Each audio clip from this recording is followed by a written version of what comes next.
അതിനുവേണ്ടി വേണ്ടി മാത്രം പ്രാർത്ഥിക്കുക. വിഷയം ദൈവസന്നിധിയിൽ പകരുക. അതിനായി ഒരു സമയം വേർതിരിക്കുക. പ്രാർത്ഥന കേൾക്കുന്നവൻ ജീവിക്കുന്നു. God is still in the business of answering prayers.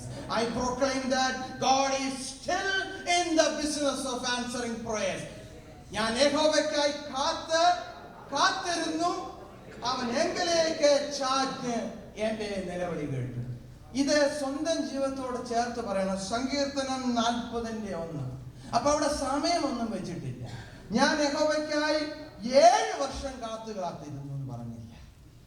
ഞാൻ യഹോവയ്ക്കായി 15 വർഷം കാത്തിരുന്നു എന്ന് പറഞ്ഞില്ല. ഒന്ന് മാത്രം സങ്കീർത്തനക്കാരൻ പറഞ്ഞു, ഞാൻ യഹോവയ്ക്കായി കാത്തിരുന്നു. ഇന്ന് കാത്തിരിപ്പിന് തുടങ്ങുന്ന ദിവസം. പക്ഷെ ഉത്തരമുണ്ട് കൂടെ പുറമെ. കണ്ണുകൾ അടയ്ക്കാം, പ്രാർത്ഥിക്കാം. ഒരു നിമിഷം നമ്മൾ തന്നെ ദൈവകരങ്ങളിൽ കൊടുക്കുന്നു. തിരുക്കരത്താലി എന്നുള്ള ഒരു പാട്ട് പാടാൻ പോകും. 9 മണി ആയ ഈ സമയത്ത് ഇന്ന് രാത്രിയില് കർത്താവ് നമ്മളോട് ചോദ്യങ്ങൾ ചോദിച്ച രാത്രിയായിരുന്നു. നിന്റെ ഹൃദയം എവിടെ? നിന്റെ പ്രാർത്ഥനാ ജീവിതം എവിടെ? നീ ഫലകരമായി ജീവിക്കുന്നുണ്ടോ? നിന്റെ കുഞ്ഞുങ്ങൾ എവിടെ? തുടർന്ന് ഏലിയാവിന്റെ രഹസ്യ പ്രാർത്ഥനയിലൂടെ കർത്താവ് നമ്മെ ബലപ്പെടുത്തി. ഇന്ന് രാത്രി പറയുമോ, കർത്താവേ, വചനപ്രകാരം ഞാൻ പ്രാർത്ഥിക്കും. രഹസ്യ ജീവിതത്തിൽ എനിക്ക് പ്രാർത്ഥിക്കാൻ കഴിഞ്ഞിട്ടില്ല. I never had a secret place. എന്നാൽ ഇന്ന് രാത്രി കേട്ട വചനത്തിന് അടിസ്ഥാനമായി I separated time for my God. എത്ര ജോലി ഉണ്ടെങ്കിലും, എത്ര തിരക്കുണ്ടെങ്കിലും, കർത്താവേ, ഞാൻ നിന്റെ സന്നിധിയിൽ മുട്ടുമടക്കും. ഞാൻ എന്നെ തന്നെ നിന്റെ സന്നിധിയിൽ പകരും. ഇന്ന് രാത്രിയില് ഹൃദയ നുറുക്കത്തോടെ പ്രാർത്ഥിക്കാമോ? A prayer of humility, a prayer of reverence. കർത്താവേ, പലപ്പോഴും നിന്റെ സന്നിധിയിൽ താഴാൻ എനിക്ക് കഴിഞ്ഞിട്ടില്ല. എന്റെ സ്വയം, ഞാൻ എന്ന ഭാവം, എന്നാൽ ഇന്ന് രാത്രി ഞാൻ ഉപേക്ഷിക്കുന്നു. വീണ്ടും കർത്താവിനോട് പറയുമോ, കർത്താവേ, I want to pray persistently. ആ വിഷയത്തെ പറ്റി ജാഗരിച്ചു പ്രാർത്ഥിക്കുവാൻ, ജാഗ്രതയോടെ പ്രാർത്ഥിക്കുവാൻ കൃപ തരണമേ എന്ന് നമുക്ക് പ്രാർത്ഥിക്കാം. ഇന്ന് രാത്രിയില് കർത്താവ് നമ്മുടെ മധ്യത്തിൽ വന്നിട്ടുണ്ട്. നമ്മുടെ ആവശ്യങ്ങൾ അറിയുന്ന ഒരു കർത്താവ്, ആരെക്കാട്ടിലും നമ്മെ സ്നേഹിക്കുന്ന ഒരു കർത്താവ്. അവനെ സുഖപ്പെടുത്താൻ കഴിയാത്ത ഏതെങ്കിലും രോഗമുണ്ടോ? നിങ്ങളുടെ ജീവിതത്തിലെ ഏത് പ്രശ്നത്തിനും കർത്താവിന്റെ കരത്തിൽ ഒരു ഉത്തരമുണ്ട്. കുഞ്ഞുങ്ങളെ സമർപ്പിക്കാമോ? ജീവിതത്തിന്റെ നൊമ്പരങ്ങള്, ജീവിതത്തിന്റെ വേദനകള്, ആരോടും പറയാത്ത തകർച്ചകള്, അവനൊരു ഉത്തരം തരും. തിരുക്കരത്താലെ എന്നുള്ള പാട്ട് പാടാൻ പോകും. ആദ്യ ചരണങ്ങൾ മാത്രം. തുടർന്ന് അച്ഛന്മാർ ശുശ്രൂഷയ്ക്ക് നേതൃത്വം നൽകും. ഇത് പാടുമ്പോൾ നമ്മൾ ഇതുവരെ പാടിയ പോലെ അല്ല, കർത്താവിന്റെ കരത്തിലോട്ട് അങ്ങ് ഏൽപ്പിക്കുക. എല്ലാ സങ്കടങ്ങളും, എല്ലാ വേദനകളും, മുന്നോട്ട് പോകാൻ കഴിയാതെ നിൽക്കുന്ന സന്ദർഭങ്ങൾ, ആരോടും പറയാനാകാത്ത വേദനകൾ അവൻ ഏറ്റെടുക്കും. അവൻ ആണിപ്പഴുതുള്ള കരം കൊണ്ട് തൊടും. സമർപ്പിക്കുവാൻ ആഗ്രഹമുള്ള എല്ലാവരും എഴുന്നേൽക്കുമ്പോൾ ഓർക്കണം, ഇന്നു മുതൽ പ്രാർത്ഥനയുടെ ദിവസങ്ങളാണ്. ഞാൻ യഹോവയ്ക്കായി കാത്തിരുന്നു. കാത്തിരിപ്പിന്റെ ദിനങ്ങൾ തുടങ്ങുക.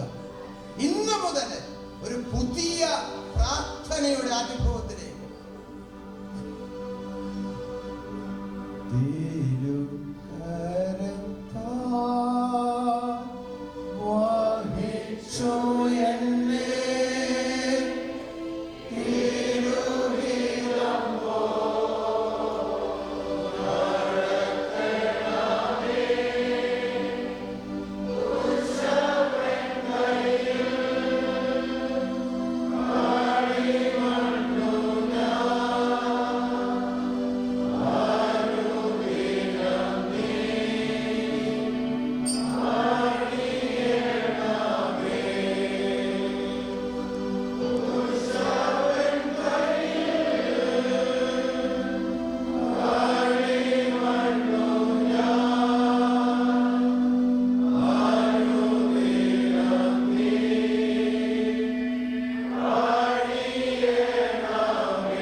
സ്വർഗീയ പിതാവേ, ഞങ്ങൾ ഒരുമിച്ച് കർത്താവേ തിരുമുഖത്തേക്ക് നോക്കുന്നു. കർത്താവയോട് വിശ്വസ്തനായ ദൈവമാണല്ലോ, വാക്കുമാറാത്ത ദൈവമാണല്ലോ, പ്രാർത്ഥനയ്ക്ക് ഉത്തരം നൽകുന്ന ദൈവമാണല്ലോ, ഏതാളുകൾ ഞങ്ങളെ കരുണയോടെ കടാക്ഷിച്ച ദൈവമാണല്ലോ. കർത്താവേ, നന്ദിപൂർവ്വം അങ്ങയുടെ അടുത്തേക്ക് അടുത്തു വരുവാൻ കൃപ നൽകിയതിനാൽ സ്തോത്രം. ഞങ്ങളോട് കർത്താവ് ചില ചോദ്യങ്ങൾ ചോദിച്ചല്ലോ, ഞങ്ങളുടെ ജീവിതങ്ങളെ ശോധന ചെയ്യുവാനുള്ള കൃപ നൽകിയതിനാൽ സ്തോത്രം ചെയ്യുന്ന കർത്താവെ, ഫലകരമായ ജീവിതത്തിനായി, വിജയകരമായ ജീവിതത്തിനായി ഇവിടെ ഞങ്ങളെ ആക്കിയിരിക്കുന്നല്ലോ. കർത്താവെ, ഞങ്ങളുടെ ജീവിതങ്ങൾ എപ്രകാരമാണ് കർത്താവ് ഫലദായകമായ ജീവിതം നയിക്കുവാൻ കർത്താവെ ഞങ്ങളെ ഒരുക്കുവാൻ വേണം. കർത്താവെ, ഇന്ന് ഞങ്ങളെ ചലഞ്ച് ചെയ്തതിനാൽ ഞങ്ങൾ അങ്ങയെ സ്തുതിക്കുന്നു. കർത്താവെ, ഞങ്ങളുടെ പ്രാർത്ഥനാ ജീവിതത്തിലൂടെ കർത്താവെ അനുഗ്രഹകരമായ ജീവിതം നയിക്കുവാനോട് ഞങ്ങളെ സഹായിക്കണമേ. ഞങ്ങളുടെ പ്രാർത്ഥന എപ്രകാരം ഞങ്ങളെ ഓർമ്മിപ്പിക്കുകയല്ലോ. കർത്താവെ, ശാന്തതയോടെ ഏകാഗ്രതയോടെ കർത്താവെ ദൈവസ്ഥ വിനയപ്പെട്ടുകൊണ്ട് പ്രാർത്ഥിപ്പാൻ കൊണ്ട് ഞങ്ങൾ ഇടയാക്കണമേ എന്ന് പ്രാർത്ഥിക്കുന്നു. ഉത്തരം ലഭിച്ചു കർത്താവെ, വലിയ പ്രത്യാശയോടുകൂടെ കർത്താവെ ലഭിക്കുന്നിടത്തോളം പ്രാർത്ഥിപ്പാൻ തക്കോണം, ഇടപെടാതെ പ്രാർത്ഥിപ്പാൻ തക്കോണം ഞങ്ങളെല്ലാവരും അവിടുന്ന് ഒരുക്കണമേ എന്ന് പ്രാർത്ഥിക്കുന്നു. കർത്താവെ, ഞങ്ങൾക്ക് ലഭിച്ചതായ നല്ല ആഹ്വാനത്തിനായി സ്തോത്രം. ഞങ്ങളെ തന്നെ ദൈവസ്ഥ വിനയപ്പെടുത്തുക കർത്താവെ. ഞങ്ങളുടെ ആവശ്യങ്ങളിൽ, ഞങ്ങളുടെ കുടുംബങ്ങളുടെ ആവശ്യങ്ങൾ, ഞങ്ങളുടെ കുഞ്ഞുങ്ങളുടെ ആവശ്യങ്ങൾ, ഞങ്ങളുടെ സമൂഹത്തിന്റെ ആവശ്യം കർത്താവ് പ്രവർത്തിക്കുന്ന ദൈവമായിരിക്കുക സ്തോത്രം. കർത്താവെ, ആവശ്യഭാരത്തോടെ പ്രാർത്ഥിക്കുമ്പോൾ ഉത്തരമരുളുന്ന ദൈവമാണല്ലോ. ഇന്നത് അനുഭവിപ്പാൻ, തുറന്നുള്ള നിമിഷങ്ങൾ അത് അനുഭവിപ്പാൻ, തുറന്നുള്ള ജീവിതത്തിൽ അത് അനുഭവിപ്പാൻ ഞങ്ങളോട് സഹായിക്കണമേ എന്ന് പ്രാർത്ഥിക്കുന്നു. ഞങ്ങളെല്ലാവരെയും ഏൽപ്പിക്കുന്ന കർത്താവെ, കൂടെ ശക്തീകരിക്കണമേ.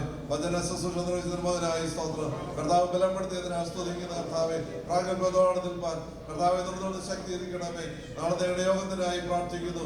ഏറ്റവും അനുഗ്രഹമാക്കണമേ, സാന്നിധ്യം കൊണ്ട് നിറയ്ക്കണമേ. അധികം ആളുകളെ കൂട്ടി വരുത്തണമേ. ഞങ്ങൾ ഒരുമിച്ച് കൂടി വന്ന് ദൈവവചനം കേട്ട ജീവിതത്തെ പുതുക്കി രൂപാന്തരപ്പെട്ട് മടങ്ങി പോകുവാൻ അവിടുത്തെ കൃപ ചെയ്യണമേ എന്ന് പ്രാർത്ഥിക്കുന്നു. ഞങ്ങളെല്ലാവരെയും ഏൽപ്പിക്കുന്ന കർത്താവെ, അവിടുത്തെ കൃപയിൽ ഞങ്ങളെ സൂക്ഷിച്ചാണ് മടക്കാതെ കൂടെ ഞങ്ങളെ വഴി നടത്തണമേ. എല്ലാ കൃപകളാൽ ഞങ്ങളെ വഴി നടത്തണമെന്ന് യേശുവിൻ നാമത്തിൽ അപേക്ഷിക്കുന്ന കൃപയോടെ കേൾക്കണമേ. ആമേൻ. പാടാം.